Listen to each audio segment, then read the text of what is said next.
கர்த்தர் நல்லவே, கர்த்தர் நல்லவே, கர்த்தர் நல்லவே. ஆண்டவருடைய நாமத்துக்கு மகிமையும் கிருபையும் தயவும் மாட்சிமையும் வல்லமையும் அனுக்கிரகமும் இன்றைக்கும் என்றைக்கும் இப்போதும் எப்போதும் ஆம் என்றும் ஆமென் என்றும் உண்டாவதாக. ஓ தேவனுடைய வார்த்தைக்கு ஆதாரமாக இந்த மாதத்துக்காகவும் இந்த வருடத்துக்காகவும் தேவனால் கொடுக்கப்பட்ட வாக்குத்தத்தமும் கிருபையுமான வசனத்தை வாசிக்கிறேன். ஆதியாகமத்தின் புஸ்தகம் 49ஆம் அதிகாரம் 24வது வசனம். ஆதியாகமம் 49:24. ஆனாலும் அவனுடைய வில் உறுதியாய் நின்றது, அவன் புயங்கள் யாக்கோபுடைய வல்லவரின் கரங்களால் பலத்தன. இதனால் அவன் மெய்ப்பனும் இஸ்ரவேலின் கண்மலையும் ஆனான். ஆனாலும் அவனுடைய வில் உறுதியாய் நின்றது நின்றது நின்றது. இந்த ஆதியாகமத்தின் புஸ்தகம் 49ஆம் அதிகாரம் 24வது வசனத்தை வாசிக்கும் போது அங்கு ஒரு தொடர்ச்சி சொல் ஒன்று, அதாவது ஒரு இடைச்சொல் ஒன்று அங்கு வருகிறதை பார்க்கும். ஒரு தொடர்ச்சி சொல் அல்லது இடைச்சொல் என்றால் அது எது? அந்த வசனத்தில் வாசிக்கிறோம் நின்றது என்று பார்க்கிறோம். நின்றது என்கிற வார்த்தையை அங்கு எழுதும் போது ஒரு புல் ஸ்டாப்பும் ஒரு கமாவும் அங்கு வைக்கப்படுகிறது. அப்படியானால் இந்த வரிசை வார்த்தைக்கு பின் அடுத்த வார்த்தை தொடரும் என்பது தான் அதனுடைய விளக்கம். அப்போ இந்த நின்றது என்கிற வார்த்தை ஒரு தொடர்ச்சியின் வார்த்தையாய் இருக்கிறது. அதே சமயத்தில் இது ஒரு முடிவரும் வார்த்தையா என்று கேட்டால் முடிவரும் வார்த்தை கிடையாது, இது ஒரு இடைநில் வார்த்தையாய் இருக்கிறது. ஆனபடினால்தான் நின்றது என்ற வார்த்தைக்கு பின்பு இன்னும் 5 வரிகள் அந்த வசனத்திலே இருக்கிறதை பார்க்கலாம். அப்போ ஒரு இடைச்சொல், ஒரு கர்த்தர் நல்லவே தொடர்ச்சி சொல், இடைச்சொல்லையும் தொடர்ச்சி சொல்லையும் கொண்டு தேவனாகிய கர்த்தர் நம்மோடு பேச விரும்புகிறார். இன்றைக்கு தேவனுடைய வார்த்தையின் தலைப்பானது அந்த ஆதியாகமம் 49:24 சொல்கிறபடி நின்றது. யோசேப்பின் வாழ்க்கையை சொல்லும் போது தான் இந்த நின்றது என்ற வார்த்தை ஆவியானவர் அங்கு எழுதி வைத்திருக்கிறார். அப்படியானால் யோசேப்பின் வாழ்க்கையிலே நின்றது எது? எதெல்லாம் யோசேப்பின் வாழ்க்கையிலே நின்றது? நின்றது என்று சொன்னால் நாம் என்ன நினைக்கிறோம்? பிரச்சனைகள் வந்து அது போராடி நின்றது, மழை பெய்து அது அப்படியே நின்றது, காற்று அடித்து முடித்து நின்றது என்று சொல்லி இந்த நின்றது என்ற வார்த்தையை முடிவின் வார்த்தையாக, முடிவரை சொல்லாக நாம் நினைவிலையும் நாம் கருத்திலும் கொள்ளுகிறோம். ஆனா யோசேப்பின் வாழ்க்கையிலே சொல்லப்படுகிற நின்றது என்ற வார்த்தை முடிவுற்ற சம்பவத்தை குறித்து அல்ல, அது இனி தொடரப்போகிற நிறைவேறப் போகிற காரியத்தை காண்பிக்கிறது. அதனாலதான் பைபிள் சொல்லுகிறது, உன் நினைவுகள் என் நினைவுகளும் அல்ல, என் வழிகள் உங்கள் வழிகளும் அல்லவென்று கர்த்தர் சொல். நம்ம நினைக்கிறதே வேற, ஆனா ஆண்டோடைய நினைவு என்பது முழுவதும் வேறு. இப்ப யோசேப்பின் வாழ்க்கையில எது நின்றது? ஆதியாகமத்தின் புஸ்தகம் 37ஆம் அதிகாரம் 7வது வசனம். ஆதியாகமம் 37:7. நாம் வயலில் அரித்த அரிகளில் கட்டி கொண்டிருந்தோம், அப்பொழுது என்னுடைய அரிக்கட்டு நிமிர்ந்திருந்தது, உங்கள் அரிக்கட்டுகள் என் அரிக்கட்டை சுற்றி வணங்கி நின்றது. ஓ கர்த்தர் நல்லவே, தேவனுக்கு மகிமை உண்டாவதால். யோசேப்பின் வாழ்க்கையில எதெல்லாம் நின்றது என்று கேட்டால், ஒரு நாள் இந்த யோசேப் ஒரு சொப்பனம் பார்க்கிறார். அந்த சொப்பனத்திலே வயல்வெளியிலே அறுவடை நடந்து கொண்டிருக்கிறது. அந்த அறுவடையிலே நல்ல நெற்கதிர்களை அறுத்து அதை நன்றாய் குவியல் குவியலாக பண்டல் பண்டல்களாக கட்டுகிறார். கட்டி கொண்டு வந்து களத்திலே போடும்போது அந்த யோசேப்பு அங்க சொல்லுகிறார், ஓ கர்த்தர், என்னுடைய அரிக்கட்டு நிமிர்ந்திருந்தது, நிமிர்ந்து இருந்தது என்று சொல்லிட்டு அவர் சொல்லுகிறார், உங்கள் அரிக்கட்டுகள் என் அரிக்கட்டை சுற்றி வணங்கி நின்றது என்று சொல்லுகிறார். அப்போ இங்க யோசேப்பின் வாழ்க்கையில முதல் நின்றது எது என்று சொன்னா அரிக்கட்டுகள் எழுந்து நின்றது, அரிக்கட்டுகள் நிமிர்ந்து நின்றது. இப்போ இந்த அரிக்கட்டுகள் ரெண்டு காரியத்தை அங்கு செய்கிறதை பார்க்கலாம். என்ன செய்கிறது? அந்த ஆதியாகமம் 37:7 ரெண்டு விதமான அரிக்கட்டை பார்க்கலாம். ஒன்று நிமிர்ந்து இருந்த அரிக்கட்டு, இரண்டாவது கர்த்தர் நல்லவர் வணங்கி நின்ற அரிக்கட்டு.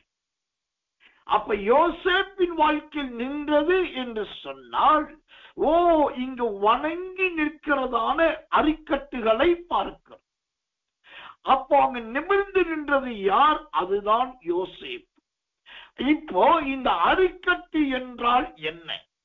அரிக்கட்டுகள் என்பது எதை காண்பிக்கிறதா இருக்கிறது? ஓ கர்த்தர் நல்லவே, கர்த்தர் நல்லவர்.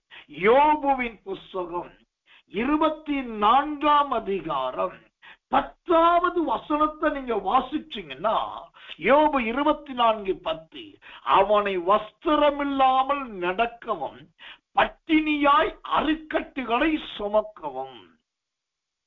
கர்த்தர் நல்லவர், பட்டினியாய் அரிக்கட்டுகளை சுமக்கும். இந்த அரிக்கட்டுகள் யோசேப்பை வணங்கி நின்றது எதை குறிக்கிறது தெரியுமா? யோசேப்பின் சகோதரர்களும் யோசேப்பின் தகப்பனாகிய யாக்கோபும் பட்டினியாய் இருந்ததை காண்பிக்கிறது. அல்லேலூயா! இந்த யோசேப்பின் அரிக்கட்டுகள் வணங்கி நின்றது என்று சொல்லி எல்லா ஊழியக்காரர்களும் சொல்லுவார்கள், எல்லா தேவ பிள்ளைகளும் பேசுவாங்க. ஆனா அந்த வணங்கி நின்றது எதை குறிக்கிறதுனா பொதுவான ஒரு விளக்கம் கொடுப்பார்கள். என்ன விளக்கம்? அவர்கள் யோசேப்புக்கு முன்பாய் தாழ்த்தப்பட்டார்கள் என்று சொல்லி. ஆனா பொதுவான விளக்கம் நமக்கு தேவையில்லாதது. வேத வசனத்தின்படி விளக்கம் தான் நமக்கு சத்தியம் சார்ந்தது. அப்போ இந்த அரிக்கட்டுகள் சோத்திரம் அங்கே வணங்கி நின்றதே அது எதை காண்பிக்கிறது? யோபு 24:10 சொல்லுகிறபடி யோசேப்பின் சகோதரர்களும் யோசேப்பின் தகப்பனும் பட்டினியாய் இருக்க போகிற காலத்தை காண்பிக்கிறது. அல்லேலூயா! எனக்கன்பான தேவ பிள்ளைகளே, நான் சொன்னேன் இங்கு அரிக்கட்டுகளில் ரெண்டு அரிக்கட்டு. ஒன்று நிமிர்ந்து நிற்கிற அரிக்கட்டு, மற்ற 11 வணங்கி நிற்கிற அரிக்கட்டு. இதிலே நீங்கள் யார் என்பதை நினைத்து பாரு. உங்களால் தேவனுடைய நாமத்தை சொல்லி நிமிர்ந்து நிற்க முடிகிறதா? உங்களால் கிறிஸ்துவின் வசனத்தை சொல்லி துணிந்து நிற்க முடிகிறதா? யோசேப்பை போல அழைத்தவருடைய அழைப்பிலே உங்களால் தைரியமா இருக்க முடிகிறதா? உங்கள் ஜீவியத்திலே யோசேப்பு என்று சொன்னால் அல்லது யோசேப்பின் அரிக்கட்டு என்று சொன்னால் அது நிமிர்ந்து இருந்தது, நின்றது கிடையாது. நிமிர்ந்து இருந்தது. அப்படின்னா நின்றதுக்கும் இருந்ததுக்கும் என்னையா வித்தியாசம்னா, நின்றது என்பது தற்காலிகமானது, இருந்தது என்பது நிரந்தரமானது. யோசேப்பின் சகோதரர்களும் யோசேப்பின் தகப்பனும் அவனை போய் வணங்குகிறார்கள். கொஞ்ச நேரம் தான் வணங்கினார்கள், கொஞ்ச நேரம் தான் அவன் சமூகத்தில் நின்றார்கள். அப்புறம் பார்வோன்ட்டு போய் நிக்க ஆரம்பிச்சாங்க. ஆனா யோசேப்பின் அரிக்கட்டு நிமிர்ந்து இருந்தது. இருந்தது எதை குறிக்கிறது? இந்த சகோதரர்கள் வர்றதுக்கு முன்னாடியும் யோசேப்பு எகிப்தில இருக்கிறார். கர்த்தர் சகோதரர்கள் வந்த பின்பும் யோசேப்பு எகிப்திலே இருக்கிறார். ஓ கர்த்தர் நல்லவர். யோசேப்பின் தகப்பன் இறந்த பின்பும் அங்கு யோசேப்பு எகிப்திலே இருக்கிறார். அந்த இருக்கிறது தான் இங்க ரொம்ப முக்கியம். இன்றைக்கு மற்ற அரிக்கட்டுகள் யோசேப்புக்கு வணங்கி நின்றதை போல இன்றைக்கு சில மனிதர்களுக்கு முன்பாய் கையேந்தி நிற்கிறார்கள். சில ஸ்தாபனங்களுக்கு முன்பாய் போய் கெஞ்சிக் கொண்டு நிற்கிறார்கள். ஓ அவர்கள் சொல்லுகிறார்கள், நாங்க இவ்வளோ காலமா ஊழியம் செய்யறோம், ஆனாலும் நாங்க பசியோடு இருக்கிறோம், எங்களுக்கு மாதாந்திர ஏதாவது ஒரு உதவி வேண்டும், ஓ மாசத்துல ஏதாவது ஒரு சம்பளம் வேண்டும், எங்களுடைய வீட்டு வாடகை ஏற்றுக்கொள்ள வேண்டும், அல்லது ஐயோ செய்த பிள்ளைகளுடைய படிப்புக்கு ஏதாவது நன்மை செய்ய வேண்டும் என்று சொல்லி அநேகர் இன்றைக்கு போய் ஓ நிற்கிறேன் என்ற பார்வையிலே கையேந்துகிற இருக்கிறோம் ஐயா. யோசேப்பின் அரிக்கட்டு ஓ நிமிர்ந்து இருந்தது, மற்றவர்களுடைய அரிக்கட்டோ அங்கு நிமிர்ந்து வணங்கி நின்றது. இந்த நின்றது என்பது யோசேப்பின் வாழ்க்கையில் பிற்காலத்தில் நடக்க போகிறதை முற்காலத்தில் சொன்ன தீர்க்க தரிசனமாய் அமைந்தது. ரபோதியா ஷபத்யாக்கரா கதரிக்கத்தக்கத்தரவால மக்கத்தரா கடக்கத்தரா கடா தடக்கத்தரதி. தேவ பிள்ளையே, யாருக்கு முன்பாய் நீ வணங்குகிறாய்? யாருக்கு முன்பாய் நீ தலை குனிகிறாய்? கூடொழுந்தே ஆபிரகாமின் குமாரத்தியை போல நீ எப்படி கையேந்தி நிற்க வேண்டியவளாய் மாறினாய்? அதற்காக நான் உன்னை அழைக்கவில்லையே. இங்கு வணங்கி நிற்பது என்பது ஒரு கூன் விழுந்த தன்மை. கூன் விழுந்ததற்கு என்ன காரணம்? லூக்கா சுவிசேஷம் 13ஆம் அதிகாரம் சொல்லுகிறது, சாத்தானால் கட்டப்பட்ட இவளை ஓ குணமாக்க வேண்டியது அவசியம் அல்லவா?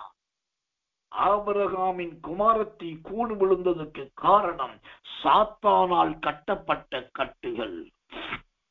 இந்த காலை வேளையிலே கர்த்தர் சொல்லுகிறார், யோசேப்பு தனித்தவனாயிருந்தாலும் நிமிர்ந்து நின்றான். யோசேப்பின் சகோதரர்கள் கூட்டமாயிருந்தாலும் வணங்கி நின்றார்கள். நீங்க நிமிர்ந்து இருக்கிறவர்களாய் இருக்கிறீர்களா? அல்லது நாங்க ஐக்கியமாயிருக்கிறோம், கூட்டமாயிருக்கிறோம், ஒன்றாயிருக்கிறோம், திரளாயிருக்கிறோம் என்று சொல்லி ஓ இனத்தின் பெருமையை, ஜாதியின் பெருமையை, கூட்டத்தின் பெருமையை பேசி யாருக்கோ முன்பாக எதற்கோ முன்பாக வணங்கி நிற்கிற ஆபிரகாமின் குமாரத்தியை போல கூடு விழுந்திருக்கிறீர்களா? கர்த்தர் நல்லவே. நீங்கள் யோசேப்பானால், தேவனை சார்ந்திருக்கிறதை உண்மையானால், யோசேப்பை போல உபத்திரவங்களை ஏற்றுக்கொள்வதற்கு உங்களை ஒப்பு கொடுத்தது உண்மை என்று சொன்னால், தேவன் உங்களை நிமிர்ந்து இருக்க பண்ணுவார் ஐயா. நிமிர்ந்து இருக்க பண்ணும். இது ஒரு எச்சரிப்பின் தேவனுடைய வார்த்தை. நின்றது. அந்த ஆதியாகமம் 49:24 சொல்லுகிறது, நின்றது. முதலாவது யோசேப்பின் அரிக்கட்டு ஓ நிமிர்ந்து இருந்தது. இரண்டாவது அவருடைய சகோதரருடைய அரிக்கட்டுகள் ஓ வணங்கி நின்றது. கர்த்தருடைய நாமத்துக்கு மகிமையும் கிருபையும் தயவும் உண்டாவதாக. உங்களுக்குள் அபிஷேகம் இருக்கிறதா? உங்களுக்குள் சத்திய வசனம் இருக்கிறதா? நீங்கள் தேவனுக்குள் தேவனுடைய விசுவாசத்தில் இருக்கிறீர்களா? அப்படியானால் இன்னொரு வாசலில் போய் நிற்க வேண்டிய அவசியம் இல்லையே. கர்த்தர் நல்லவே. பரலோகத்தின் வாசலுக்கு முன்பாக நிற்கிறவன் பூமியில் மற்றவருடைய வாசல் கதவை தட்டவே மாட்டான். கர்த்தருடைய நாமத்துக்கு மகிமையும் தயவும் கிருபையும் உண்டாவதா. முதலாவது யோசேப்பின் சகோதரருடைய அரிக்கட்டுகள் அங்கு நின்றது என்று பார்க்கிறோம். இந்த அரிக்கட்டுகள் என்பது அவருடைய பசியை காண்பிக்கிறது என்று பார்க்கிறோம். தேவனுக்கு மகிமையும் கிருபையும் தயவும் உண்டாவதாக. கர்த்தர் நல்லவே, கர்த்தர் நல்லவே, கர்த்தர் நல்லவே. இரண்டாவது, யோசேப்பின் வாழ்க்கையில எது எல்லாம் நின்றது? ரொம்ப அற்புதமான சில சம்பவத்தை ஆவியானவர் எழுதி வைத்திருக்கிறார். இந்த இடைச்சொல்லை வைத்து, இந்த தொடர் வார்த்தையை வைத்து நீங்கள் வேதத்தை தியானித்திருக்கிறீர்களா என்று எனக்கு தெரியாது. கொஞ்சம் மாத்திரம் அறிவுள்ளவனாகிய எனக்கு ஆண்டவரால் கொடுக்கப்பட்ட அந்த வெளிப்பாட்டை உங்களோடு சொல்லுகிறேன். இரண்டாவதாக, யோசேப்பின் வாழ்க்கை நின்றது எது? ஆதியாகமத்தின் புஸ்தகம் 41ஆம் அதிகாரம் 3வது வசனம். ஆதியாகமம் 41:3. அவைகளின் பின் அவலட்சணமும் கேவலமுமான வேற 7 பசுக்கள் நதியிலிருந்து ஏறி வந்து நதி ஓரத்தில் மற்ற பசுக்கள் அண்டையிலே நின்றது. அவலட்சணமும் கேவலமுமான 7 பசுக்கள் மற்ற பசுக்கள் அண்டையிலே நின்றது. இங்கு யோசேப்பின் வாழ்க்கையிலே அந்த ஆதியாகமம் 49:24 படி எது நின்றது என்று பார்த்தாக்கா, இரண்டாவதாக பசுக்கள் நின்றது என்று வேதம் சொல்லுகிறது. கர்த்தருடைய நாமத்துக்கு மகிமையும் தயவும் கிருபையும் உண்டாவதாக. பசுக்கள் நின்றது.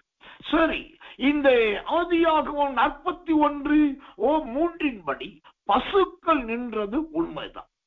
இப்போ இந்த பசுக்கள் என்பது எதை காண்பிக்கிறதா இருக்கிறது? இந்த பசுக்கள் என்பது எதற்கு இணையானதா இருக்கிறது? அதை குறித்து வேதமே சொல்லுகிறது. ஆதியாகமம் 41ஆம் அதிகாரம் கர்த்தர் நல்லவே சுத்திரம் 19வது வசனம். ஆதியாகமம் 41:19.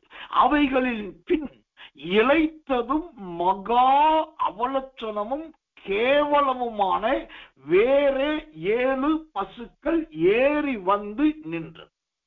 தேவனுக்கு மகிமை உண்டாவதாக. இந்த பசுக்களை குறித்து சொல்லும் போது ஒன்று இளைத்தது என்று வேதம் சொல்லுகிறது. கர்த்தருடைய நாமத்துக்கு மகிமை உண்டாவதாக. இரண்டாவது அவலட்சணமும் என்று வேதம் சொல்லுகிறது. அவலட்சணமான கர்த்தர் நல்லவர், கர்த்தர் நல்லவர், கர்த்தர் நல்லவர். மூன்றாவது, இந்த பசுக்களை குறித்து வேதம் கொடுக்கிற அடையாளம் கேவலமான என்று பார்க்கிறோம். கேவலமுமான.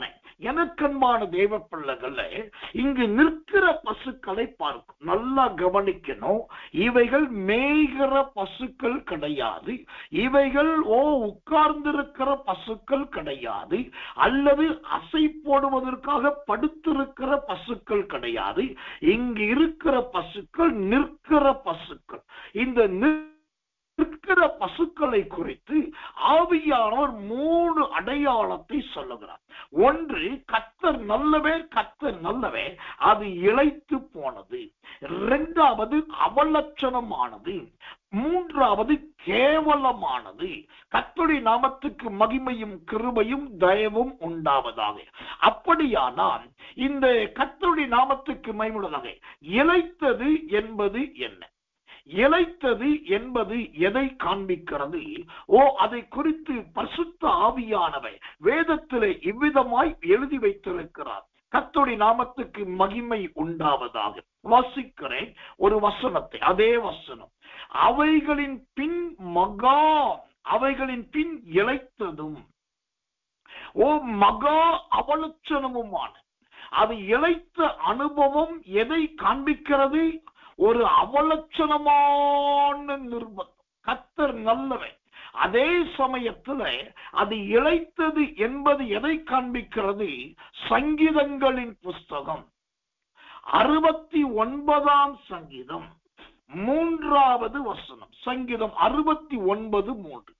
நான் கூப்பிடுகிறதினால் இளைத்தேன், என் தொண்டை வறண்டு போயிற்று. என் தேவனுக்கு நான் காத்திருக்கிறபடியால் என் கண்கள் பூத்து போயிற்று. கர்த்தர் நல்லவர். யோசேப்பின் வாழ்க்கையிலே இரண்டாவதாக கேவலமான பசுக்கள் வந்து நின்றது என்று பார்க்க. அந்த நின்ற பசுக்கள் முதலாவது இளைத்து போன பசுக்கள். இந்த இளைத்து போகுதல் எதை காண்பிக்கிறது? கர்த்தர் கேட்கப்படாத ஜெபத்தை காண்பிக்கிறது. ஜெபம் இருக்கிறது, விண்ணப்பம் இருக்கிறது, ஸ்தோத்திரம் இருக்கிறது, ஆராதனை இருக்கும். ஆனால் அவைகள் கேட்கப்பட்டதா என்று கேட்டால் அதுதான் இல்லை. சங்கீதம் 69:3 சொல்லுகிறது, நான் கூப்பிடுகிறதுனால் இளைத்தேன், என் தொண்டை வறண்டு போயிற்று, என் தேவனுக்கு காத்திருந்து காத்திருந்து காத்திருந்து என் கண்களும் பூத்து போயிற்று. இதுதானே இன்றைக்கு நிறைய கிறிஸ்தவர்களுடைய உண்மையான அனுபவம். இதுதானே இன்றைக்கு விசுவாசிகளின் நிறைய விசுவாசிகளின் உண்மையான அனுபவம். ஓ, ஜெபிக்கிறோம் பாஸ்டர், ஆனா ஒண்ணு நடக்கல பாஸ்டர். ஓ, ஊழியக்கார்ட்ட போய் ஜெபிச்சுட்டு வந்த பாஸ்டர், ஆனா எதுவுமே நடக்கல பாஸ்டர். காத்திருந்து என் கண்ணெல்லாம் பூத்து போகுது. இன்னைக்கு நடக்கும் பார்க்கிறோம், நாளைக்கு நடக்கும் பார்த்தோம், நாளைக்கு நடக்கும் பார்க்கிறோம். என் பக்கத்து வீட்டுக்காரருக்கு நடக்குது, இங்க நடக்குது ஐயா, ஆனா எங்களுக்கு மட்டும் ஒன்னும் நடக்கலையா. ஏன் நடக்கலனா, இது ஒரு இளைத்து போன பசுக்கள். இளைத்து போன பசுக்கள். இந்த இளைத்து போகிறது எதை காண்பிக்கிறது? கர்த்தர் நல்லவே. ஒரு காலத்துல நாம் செய்ததான சில தவறுகளை காண்பிக்கிறோம். நாம் கடந்த நாட்களில் சில தவறுகள் செய்ததினாலே இந்நாட்களில் தேவன் நம்மை இளைத்து போக பண்ணுகிறார். அந்த இளைத்து போவது நிமித்தமாக ஜெபம் கேட்கப்படுவதில்லை.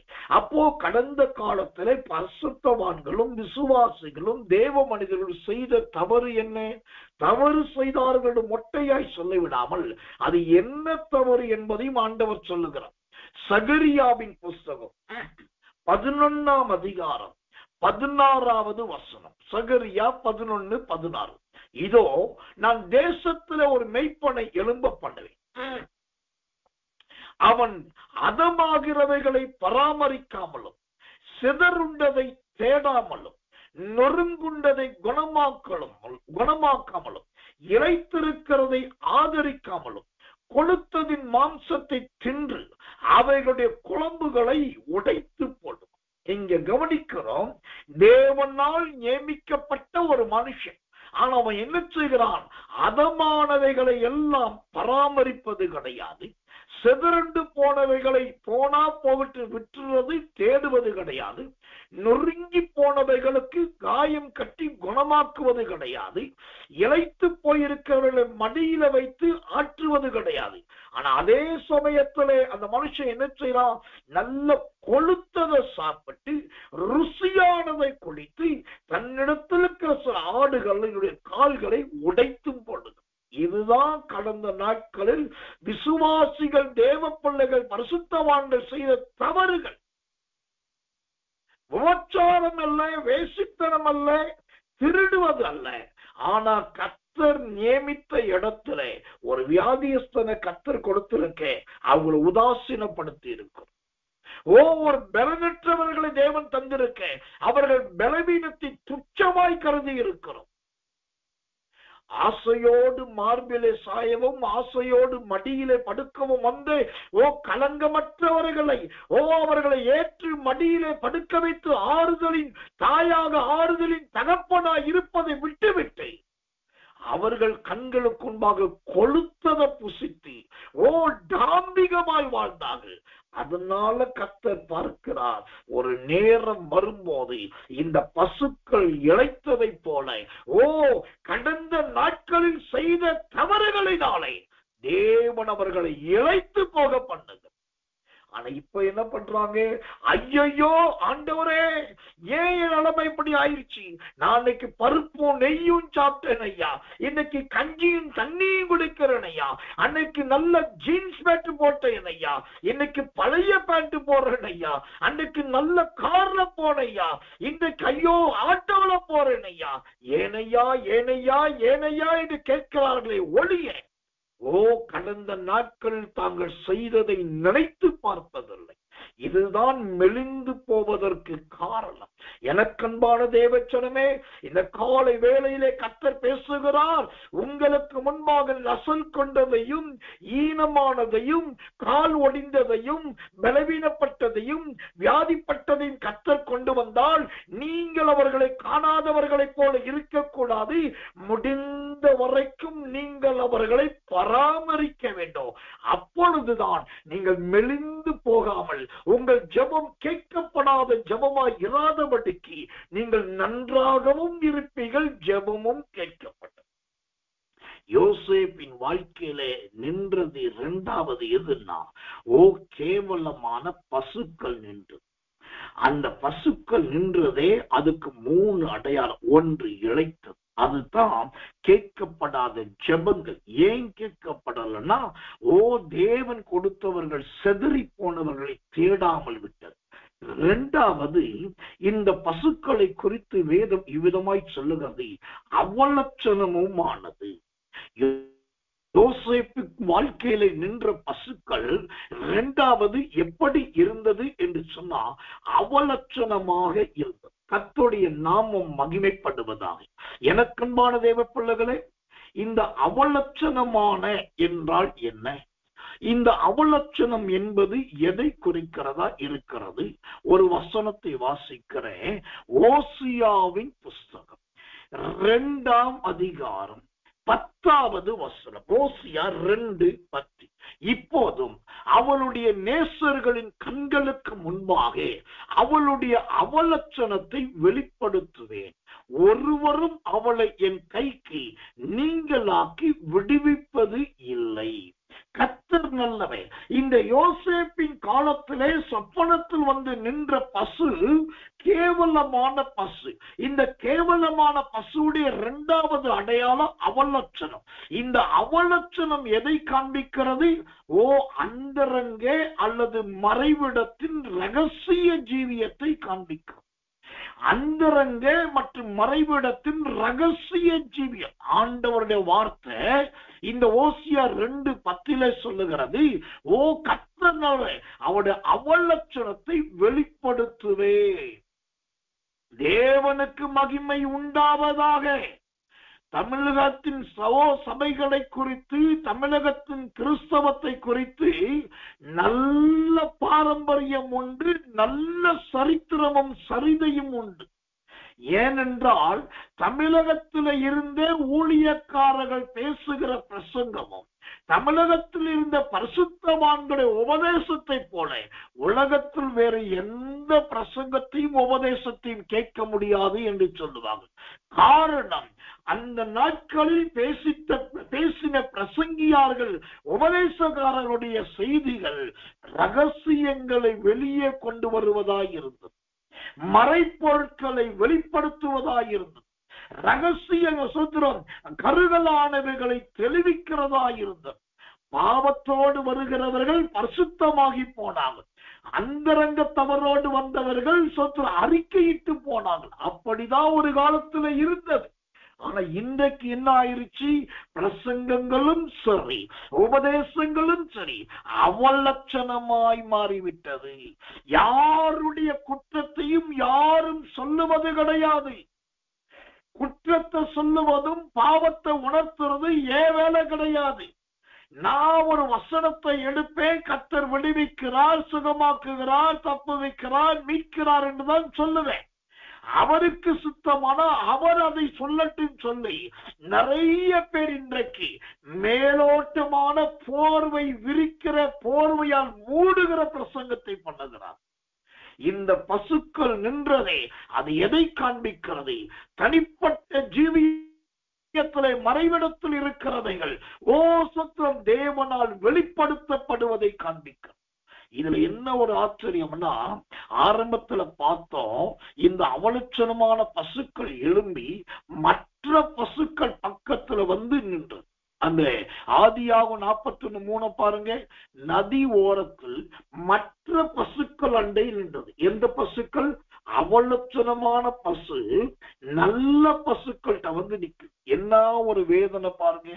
இன்னைக்கு சபைகளிலே, ஊழியங்களிலே, விசுவாச வாழ்க்கையில சில மறைமுகமான ஒளிந்திருக்கிறதான கர்த்தருக்கு பயந்தவர்கள் இருக்கிறார்கள். தேவனோடு சம்பாசிக்கிறவர்கள் இருக்கிறார்கள். ஆனால் இந்த அவலட்சணமான அந்தரங்கமான தவறுகள் உள்ள மறைவிடத்தில் பொல்லாப்போடு இருக்கிற என்ன செய்யறாங்க?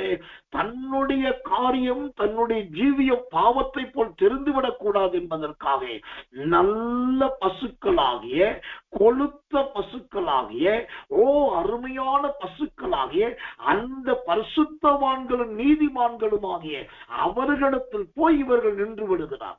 இப்ப நடக்கிறது என்ன? இதுல யார் பரிசுத்தவான், யார் பாவி என்றே தெரியல. இப்போ இந்த பசுக்கள் நின்றது, அது இரண்டாவது அந்த பசுவோட அடையாளம் அவலட்சணம். அவலட்சணம் என்பது மறைவிடத்தில் காணப்படுகிற குற்றங்களையும் மறைவிடத்தின் தவறுகளை காண்பிக்கிறது. அதைத்தான் கர்த்தர் நல்லவே, கர்த்தர் நல்லவே வெளிப்படுத்தின விசேஷம் 3ஆம் அதிகாரம் 18ஆம் வசனம் சொல்வது, நீ ஐஸ்வர்யவான் ஆகும்படிக்கு நெருப்பிலே புடமிடப்பட்ட பொன்னையும் உன் நிர்வாணமாகிய அவலட்சணமும் தோன்றாதபடிக்கு, உன் நிர்வாணமாகிய அவலட்சணம் தோன்றாதபடிக்கு. அப்போ இந்த அவலட்சணம் என்பது எங்கு நிர்வாணம் காணப்படக்கூடாதோ அந்த இடத்துல போய் வெளிப்படுத்தும். எவ்வளவு பெரிய தவறு! ஆண்டவர் சொல்லுகிறார், இந்த யோசேப்பின் வாழ்க்கையில இந்த நிர்வாணம் வந்தது. யோசேப்புக்கு முன்பாகவும் நிர்வாணம் வந்தது. அதிலும் யோசேப்பையே நிர்வாணப்படுத்தக்கூடிய கட்டாயம் வந்தது. போத்திபாரின் மனைவி யோசேப்பின் வஸ்திரத்தை உரிந்து கொண்டு, அங்கே வாருங்கள், இங்கே வாருங்கள் என்று கத்த, யோசேப்போ அரை நிர்வாணமும் அரை வஸ்திரத்தோடும் ஓடுகிறவனாய் மாறினான். யோசேப்பை நிர்வாணப்படுத்தி, அவனை கேவலப்படுத்தி, கர்த்தர் நல்லவே, அந்த மற்ற பசு வந்து நல்ல பசுவை கெடுக்க பார்த்தது. அதுதான் நம்ம ஆதியாகமத்துல பார்க்கிறோம். 41ஆம் அதிகாரத்துல மற்ற பசுக்களண்டையில் வந்து நின்றதே அவலட்சணமான பசு. அது எதை குறிக்கிறது? போத்திபாரின் மனைவியை குறிக்கிறது. ஆனா கர்த்தர் பார்த்தா, இந்த அவலட்சணமான பசு வந்து மற்ற பசுவாகி யோசேப்புடைய சாட்சியை கெடுக்க பார்க்கிறது என்று சொல்லி, எந்த போத்திபாரின் மனைவியின் வீட்டிலே யோசேப்பு நிர்வாணப்படுத்தப்பட்டானோ அதே அரண்மனையிலே அந்த யோசேப்பை கர்த்தர் உயர்த்தினார். அந்த போத்திபாருக்கும் போத்திபாரின் மனைவிக்கே இவனை அதிகாரியாய் கர்த்தர் உயர்த்தினார். இன்றைக்கு கர்த்தர் சொல்லுகிறார், உங்கள் மீது இப்படி காரணமில்லாத நிர்வாண குற்றச்சாட்டுகளை சூட்டுவார்கள் என்று சொன்னால், அவர்கள் அந்தரங்க நிர்வாணவாசிகளாய் இருந்து கொண்டு நீங்கள் மற்ற பசுவை போல நல்ல மனிதர்களாய் இருக்கும் போது உங்க பக்கத்தில் நின்றுகிட்டு அவங்கதான் பரிசுத்தவான்கள் போலவும் நீங்கள் நிர்வாணிகள் போல உங்களை சொல்லுவார்கள் சொன்னால், உங்களுக்கு நான் சொல்றேன், யோசேப்பின் கால்கள் உறுதியாய் நின்றதை போல என் கர்த்தர் உங்களை கர்த்தருக்கு முன்பாக உறுதியாய் நிற்க செய்வார். இது தேவனுடைய வார்த்தை, இது கர்த்தருடைய வார்த்தை. கர்த்தர் நல்லவே. யோசேப்பின் வாழ்க்கையிலே முதலாவது அரிக்கட்டுகள் நின்றது, இரண்டாவது பசுக்கள் நின்றது. அந்த பசுக்களுக்கு 3 அடையாளம். ஒன்று இளைத்தது, இரண்டாவது அவலட்சணமானது, மூன்றாவது அந்த வார்த்தை சொல்கிறது கேவலமுமானது. உச்சரிக்கிறதுக்கு எவ்வளவு கேவலமா இருக்கு பாருங்க, கேவலமும் ஆனது. அப்ப இந்த கேவலமும் என்று சொன்னால் அது என்ன? இந்த கேவலமுமான என்று சொன்னால் அது எதை காண்பிக்கிறதா இருக்கிறது? தேவனுடைய வசனத்தை வாசிக்கிறேன். தேவனுடைய நாமத்துக்கு மகிமையும் கிருபையும் தயவும் உண்டாவதாக. சொல்கிறோம், அவைகளின் பின் அவலட்சணமும் கேவலமும், சொல்கிறோம், அவலட்சணமும் கேவலமான வேற 7 பசுக்கள் நதியிலிருந்து ஏறி வந்து நதி ஓரத்தில் மற்ற பசுக்கள் அண்டையில் நின்றது. இப்போ இந்த கேவலமான பசு என்பது எதை காண்பிக்கிறது? நதி ஓரத்தில் நிற்கிற அனுபவத்தை காண்பிக்கிறது. அதே சமயத்துல இந்த கேவலமான பசு என்பது எதை காண்பிக்கிறது? ரொம்ப தெளிவான ஒரு விளக்கத்தை வசனத்துல காண்பிக்கிறேன். 2 சாமுவேல் 12ஆம் அதிகாரம் 15வது வசனம். 2 சாமுவேல் 12:15. அப்பொழுது கர்த்தர் உரியாவின் மனைவி தாவீதுக்கு பெற்ற ஆண் பிள்ளையை அடித்தார். அது வியாதிப்பட்டு கேவலமாய் இருந்தது. கர்த்தர் நல்லவர். இந்த யோசேப்பின் காலத்தில் வந்து நின்ற அந்த பசுக்களுக்கு 3 அடையாளம். அதுல 3வது அடையாளம் கேவலம் என்கிற அடையாளம். இந்த கேவலம் எதை குறிக்கிறது? தேவனால் அடிக்கப்படுகிறதை காண்பிக்கிறது. அந்த வசனம் அழகா சொல்லுது. 2 சாமுவேல் 12:15. தாவீதுக்கு பெற்ற ஆண் பிள்ளையை கர்த்தர் அடித்தார்.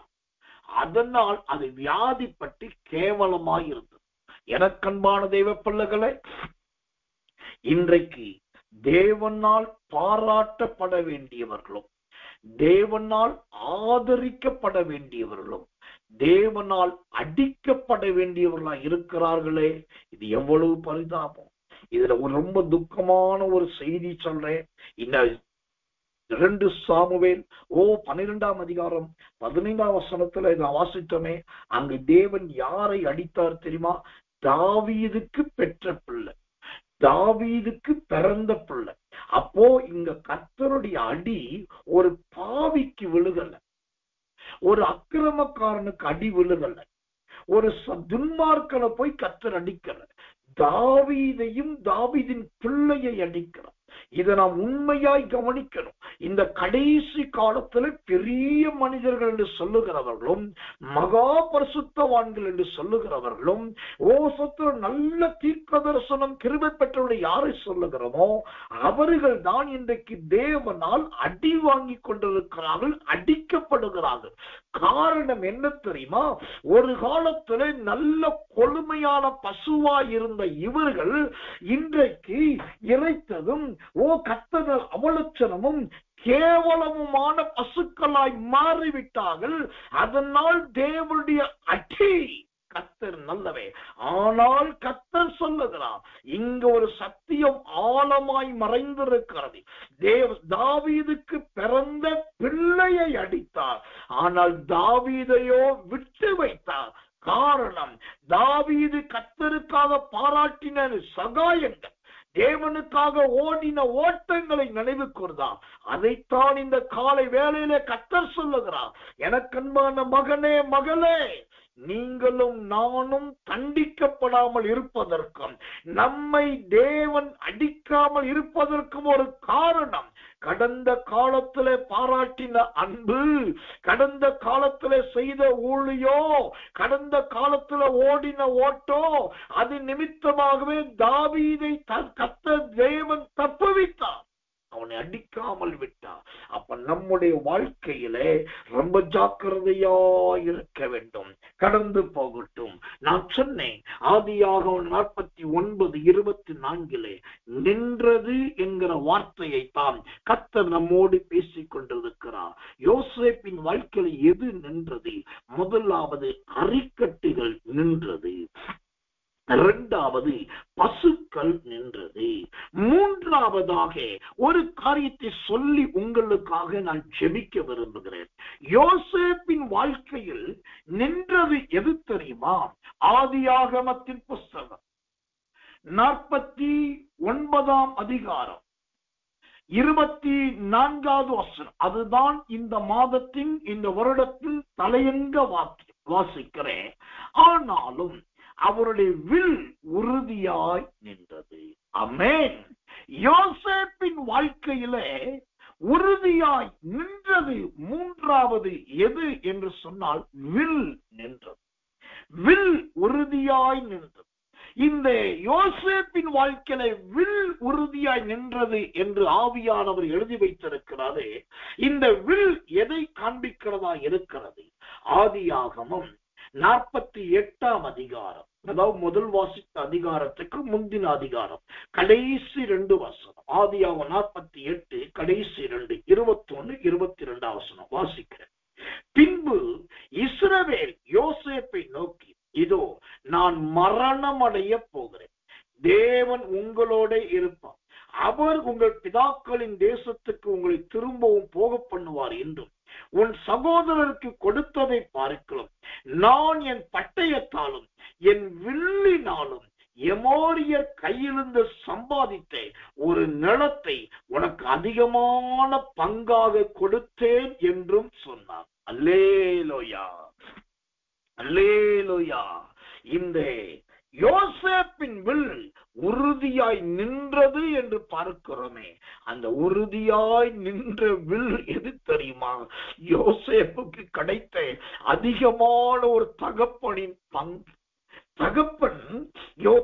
தகப்பனாகி யாக்கோபு தன்னுடைய எல்லா பிள்ளைகளுக்கும், எந்தெந்த பிள்ளைகள் கர்த்தர் அளவை, ரூபன், சிமியோன், முதலாவது ரூபன், இரண்டாவது சிமியோன், மூன்றாவது லேவி, நான்காவது யூதா, ஐந்தாவது செபுலோன், ஆறாவது இசக்கார், ஏழாவது தான், எட்டாவது காத், ஒன்பதாவது ஆசேர், 10வது நப்தலி, 11வது யோசேப், 12வது பென்யமீன். இந்த 12 பேரில 11 பேருக்கு ஒரே விதமானதை கொடுத்தான். ஆனா யோசேப்புக்கு மாத்திரம் யாக்கோபு என்ன செய்தான்? அவன் கர்த்தர் நல்லவர், கர்த்தர் நல்லவர், தன் பட்டயத்தினாலும் வில்லினாலும் சம்பாதித்த ஒரு நிலத்தை யோசேப்புக்கு அதிகமான பங்காய் கொடுத்தான். அப்ப இது எதை குறிக்கிறது? யோசேப்புக்கு தகப்பனுடைய சுதந்திரத்தை குறிக்கிறது. அல்லேலூயா. யோசேப்பின் வாழ்க்கையிலே அவருடைய வில் உறுதியாய் நின்றது என்றால் என்னையா அர்த்தம்? தகப்பனுடைய சுதந்திரம், தகப்பனுடைய சுதந்திர வீதம், தகப்பனால் கொடுக்கப்பட்ட அதிகமான ஒரு பங்கையா. இதுதானையா நமக்கு தேவை. கொஞ்சம் யோசிச்சு பாருங்க. மற்ற 11 சகோதரர்கள் சேர்ந்து சொல்லி இருக்கலாம், அது எப்படி அவனுக்கு மட்டும் கொடுக்க முடியும், அது எப்படி அவனுக்கு மட்டும் தர்றீங்க? ஏற்கனவே யோசேப்பு ரொம்ப பெரிய கோடீஸ்வரன், எகிப்து தேசமே அவன்கிட்டதான் இருக்குது, எல்லா தானிய களஞ்சியங்கள் அவன்கிட்டதான் இருக்குது, எகிப்தியோட ஆடு மாடுகள் அவன்கிட்டதான் இருக்குது, எகிப்தியுடைய நிலப்புலன்கள் அவன்கிட்டதான் இருக்குது, எகிப்தியுடைய சம்பாத்திய ஒட்டு மொத்தமும் யோசேப்பிட்டதான் இருக்குது. ஏற்கனவே அவன் கோடான கோடிக்கு சொத்துக்காரன், அவனுக்கு போய் கொடுக்கலாமா என்று கேட்டு இருக்கலாம். நாம் நினைக்கிறோம் கேட்டிருப்பாரு. ஆனா நான் சொல்றேன், ஒருவனும் யோசேப்புக்கு எதிராக, யாக்கோபுக்கு எதிராக வாயை திறக்காதபடி கர்த்தர் மாற்றினார் ஐயா. இங்க ஒரு பெரிய ஆச்சரியம் என்ன தெரியுமா? ஏற்கனவே யோசேப்புக்கு அழகான பொண்டாட்டி இருக்கு. யோசேப்புக்கு 1க்கு 2 எப்பிராயிம் மனாசே பிள்ளைகள் இருக்காங்க. யோசேப்புக்கு எகிப்துடைய எல்லா தானியத்தின் களஞ்சியங்களும் அவன்கிட்ட தான் இருக்குது. யோசேப்பு கிட்டதான் எகிப்துடைய எல்லா விளைச்சலும் கோதுமையும் ஓசத்திரம் தானியமும் அவன்கிட்ட தான் இருக்குது. யோசேப்பு கிட்டதான் எகிப்திய ஜனங்கள் விற்றதான எல்லா நிலங்களும் யோசேப்பு கிட்டதான் இருக்குது. ஓசத்திரம் இன்னும் சொல்லப்பட சொல்லிக்கிட்டே போலாம். எகிப்தியோட எல்லா ஆடு மாடுகள் எல்லாம் யோசேப்பு தான் இருக்கு. இவ்வளவெல்லாம் இருந்தாலும் இந்த யோசேப்புக்கு கிடைத்த உண்மையான ஆசீர்வாதம் என்ன தெரியுமா? பார்வோனுடைய பெயரை சொல்லி வாங்கினதுதான் அந்த களஞ்சியம். பார்வோனுடைய பெயரை சொல்லி வாங்கினதுதான் கோதுமையும் நெல்லும். பார்வோனுடைய பெயரை சொல்லி வாங்கினதுதான் அந்த சூத்திரம் வயலும் நிலமும். பார்வோனுடைய பெயரை சொல்லி வாங்கினதான் ஆடு மாடு. இப்போ அது எல்லாம் பார்வோனின் பேரை சொல்லி இவன் வாங்குறான். ஆனா யோசேப்புடைய உண்மையான ஆசீர்வாதம் எது தெரியுமா? அது தன் தகப்பன் தனக்கு அதிகமாய் கொடுத்த ஒரு பங்கு. ஷபோதியா கரவாத்தியா கத்தரமரதியா. இதுதான் ஐயா பரிசுத்தவான்களுடைய உறுதியாய் நிற்கிற அனுபவம். இந்த உலகம் உங்களுக்கு 1000 கொடுக்கலாம், உறவுகள் நட்புகள் 10,000 கொடுக்கலாம். ஆனால் நம்மை அழைத்த கர்த்தர் நமக்கு ஒரு பங்கை கொடுக்க வேண்டும். இந்த அவனை வில் உறுதியாய் நின்றது என்று சொன்னான். யோசேப்புடைய தகப்பனாகிய யாக்கோபு தன்னுடைய பட்டயத்தினாலும் வில்லினாலும் சம்பாதித்த ஒரு பங்கு நிலம் யோசேப்புக்கு கிடைத்ததே. அந்த வில்தானையா யோசேப்பு உறுதியாய் நின்றது. அந்த நிலத்தை யாராலும் பறிக்க முடியல, அந்த ஆஸ்தியை யாராலும் அபகரிக்க முடியல, அந்த சொத்தை யாராலும் ஏமாற்ற முடியல. காரணம், அது வில் போல உறுதியாய் நின்றது. அது வில்லினால் சம்பாதித்தது. இந்த தகப்பனுடைய ஒரு பங்கு அதிகமாய் கிடைத்ததே. இதை குறித்துதான் ஆதியாகமம் 49 அதிகாரம் 25வது வசனம் யோசேப்பை குறித்து இவ்விதமாய் சொல்லுகிறது. உன் தகப்பனுடைய தேவனாலே அப்படியாய். ஹல்லேலூயா. ஓ, அவர் உனக்கு துணையாயிருப்பார். சர்வ வல்லவராலே அப்படி ஆயிற்று. அவர் உயர வானத்திலிருந்து உண்டாகும் ஆசீர்வாதங்களினாலும் கீழே ஆழத்தில் உண்டாகும் ஆசீர்வாதங்களினாலும் ஸ்தனங்களுக்கும் கற்பங்களுக்கும் உரிய ஆசீர்வாதங்களினாலும் அவர் உன்னை ஆசீர்வதிப்பார். அல்லேலூயா. இந்த ஆதியாகமம் 48 அதிகாரம் 22 வசனத்துல தகப்பனுடைய ஒரு பங்கு நிலம் யோசேப்புக்கு அதிகமா கிடைச்சது. 48:22 ஒரு பங்கு கிடைச்சது. இப்ப 49:25 பாருங்க, அந்த ஒரு பங்கு நிலத்துல போய் யோசேப்பு தன் காலை வச்ச உடனே ஒன்று தேவனுடைய தயவு கிடைத்தது, 2வது கர்த்தருடைய துணை கிடைத்தது, 3வது உயர வானத்தின் ஆசீர்வாதம் கிடைத்தது, 4வது ஆழத்தின் ஆசீர்வாதம் கிடைச்சது, 5வது ஸ்தனங்களுக்குரிய அதாவது கணவன் மனைவி தாம்பத்தியத்தின் ஆசீர்வாதம் கிடைத்தது, 6வது கற்பங்கள் நல்ல பிள்ளைகளுடைய ஆசீர்வாதம் கிடைச்சது. இந்த 6 ஆசீர்வாதம் யோசேப்புக்கு எப்பையா கிடைச்சது அப்படின்னா, யாக்கோபு வில்லினால் சம்பாதித்த ஒரு பங்கு நிலத்தை யோசேப்புக்கு அதிகமாய் கொடுத்தா பாருங்க. அந்த நிலத்திலிருந்து வந்ததுதான் யோசேப்புக்கு இந்த 6 ஆசீர்வாதம். யோசேப்பின் வில் உறுதியாய் நின்றது. இன்னைக்கு நான் சொல்றது, உங்களை தேடி நிறைய நிலங்களை அநேகர் எழுதி கொடுக்கலாம். உங்களிடத்தில் வந்து தங்கள் தானியத்தையும் தங்கள் நகைகளையும் உங்கள்கிட்ட கொடுத்து நீங்களே பத்திரமா வச்சுக்கோங்க, எப்பயாவது தேவைப்பட்டா கேட்கிறோம் என்று தங்கள் ஆஸ்தியை அநேகர் கொடுக்கலாம். எல்லாருடைய பார்வைக்கும் நீங்கள் நம்பிக்கைக்குரியவர்களாய் இருக்கலாம். ஆனால் தேவனுக்கு நீங்கள் நம்பிக்கையாய் இருக்கிறீர்களா? இந்த யோசேப்புக்கு ஒரு தகப்பனுடைய அதிகமான ஒரு பங்கு கிடைக்கும். அந்த தகப்பனுடைய பங்கு தாங்க நமக்கு வேண்டும். அதைத்தான் சங்கீதக்காரன் ரொம்ப அழகாய் சொல்லுகிறான். நல்ல இடத்தில் எனக்கு பங்கு கிடைத்தது, நல்ல இடத்தில் எனக்கு பங்கு கிடைத்தது. கர்த்தர் நல்லவே, கர்த்தர் நல்லவே, கர்த்தர் நல்லவே. எனக்கன்பான தேவ பிள்ளைகளே, அந்த நல்ல இடத்திலே ஒரு பங்கை ஆண்டவர் கிடைக்க செய்வார் அல்லவா? கர்த்தர் நல்லவே, கர்த்தர் நல்லவே, கர்த்தர் நல்லவே, கர்த்தர் நல்லவே. சங்கீதத்தின் புஸ்தகம் 16 அதிகாரம் 6வது வசனம், சங்கீதம் 16:6. நேர்த்தியான இடங்களில் எனக்கு பங்கு கிடைத்தது, ஆம் சிறப்பான சுதந்திரம் எனக்கு கிடைத்தது. அல்லேலூயா. அந்த பங்குக்கு யோசேப்பு வைக்கிற பெயர், எனக்கு சிறப்பான சுதந்திரம் கிடைத்தது. ஐயா, எவ்வளவு அழகான பாக்கியம். இந்த காலை நேரத்துல இந்த இருட்டோடு ஜெபத்துக்கு வந்த தேவ பிள்ளைகளை பிள்ளைகளே, ஓ யோசேப்பின் வாழ்க்கையில் நின்றது இன்றைக்கு 3 காரியத்தை பார்க்கிறோம். ஒன்று, அரிக்கட்டுகள் நின்றது. 2வது, பசுக்கள் நின்றது. 3வது, அவனுடைய வில் உறுதியாய் நின்றது. என் தேவன் உங்களுக்கு வில்லினால் சம்பாதித்த நல்ல ஒரு நிலப்பங்கை உங்களுக்கு வைத்திருக்கிறார். அது சிறப்பான இடத்தில் உங்களுக்கு கிடைக்கிற ஒரு சுதந்திரமா இருக்க போகிறது. ஆண்டவரே, இந்த யோசேப்புக்கு முன்பாக இவைகளெல்லாம் நின்றதை போல என் ஜீவியத்திலும் இவைகளெல்லாம் நிற்கட்டும் ஐயா. ஆனால் நான் போய் மற்றவர்கள் வாசலில் நிற்கக்கூடாது. நான் போய் இன்னொருடைய தயவை கெஞ்சி நிற்கக்கூடாது. ஆண்டவரே, ஓ தெய்வமே, யோசேப்பின் அரிக்கட்டுகள் நிமிர்ந்து இருந்ததே,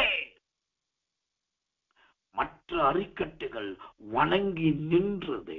நான் நிமிர்ந்து இருக்கிற அரிக்கட்டா என்னை மாற்றும் ஐயா. நிமிர்ந்து இருக்கிற ஒரு அரிக்கட்டா என்னை மாற்றும்.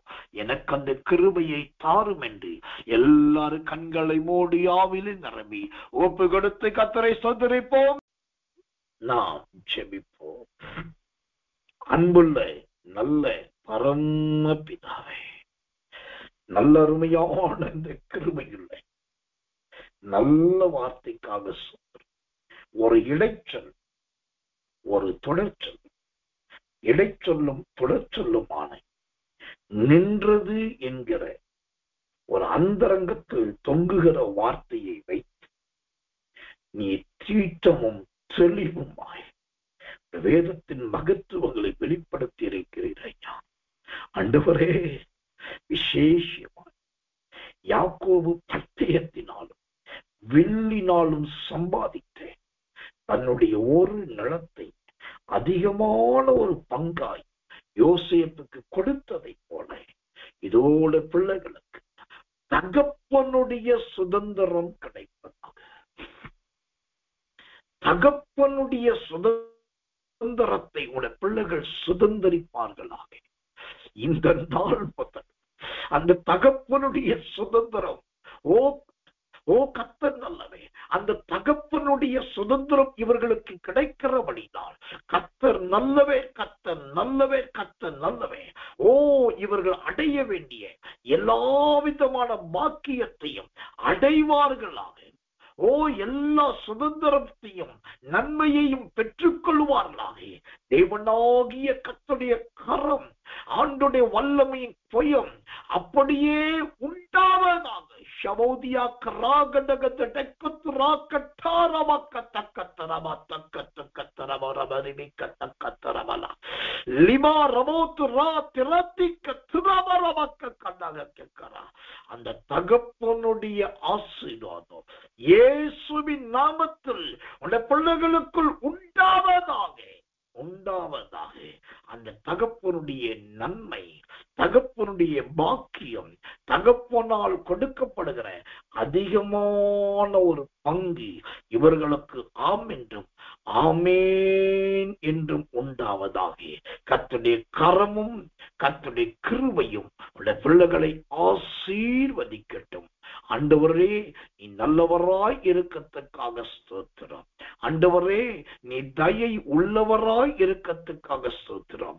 கர்த்தருடைய கரம் பெரிய காட்சி செய்யட்டும். தாழ்த்தி ஒப்பு வைக்கிறோம். இன்றைக்கு பகல் முழுவதும் பிள்ளைகள் கார்கள், ஆண்டவரே சைக்கிள்கள், மோட்டார் சைக்கிள்கள், நடைகள் என்று பல விதத்தில் பண்ண போகிற எல்லா பிரயாணத்திலும் தேவனுடைய அரவணைப்பின் கரம் கூட இருப்பதா. குடும்பத்துக்காகவும் மனைவியோடும் பிள்ளைகளோடும் ஆண்டவரே உறவுகளோடும் ஊழியர்களோடும் இவர்கள் செலவிடப்படுகிற நேரங்கள் பரிசுத்தத்துக்கும் அதிக அன்புக்கும் கிருபைக்கும் பாத்திரமாய் இருப்பதா. எல்லா தேவையில்லாத கேவலமான பசுக்கள், லவோசத்திரம் இழைத்து போன பசுக்கள், அவலட்சணமான பசுக்கள் ஒன்றும் உடைய பிள்ளைகள் அண்டையில் வராதபடிக்கு தடை செய்கிறேன். யோசேப்பு தனித்து நின்றதை போல பார்வோன் வந்தான். போத்திமார் வந்தான், போத்திமாரின் மனைவி வந்தார், இஸ்மவேலர்கள் வந்தார்கள், எவ்வளவோ பேர் யோசேப்பின் வாழ்க்கையில் வந்தார்கள். ஆனா யோசேப்பு உறுதியாய் தரித்து நின்றானே. அவன் தனித்து நின்றானே. பிள்ளைகள் இன்றைக்கு தேவனோடு தனித்திருக்க உதவி செய்யும். இவர்கள் யோசேப்பின் சந்ததியார் என்பதை எல்லாரும் காணட்டும். நன்மையும் கிருபையும் பிள்ளைகளை மறைத்து கொள்ளட்டும். இயேசுவின் ரத்தம் செய்யும். இயேசுவின் நாமத்தில் ஜெபிக்கிறோம் நல்ல பிதாவே. ஆமென், ஆமென், ஆமென்.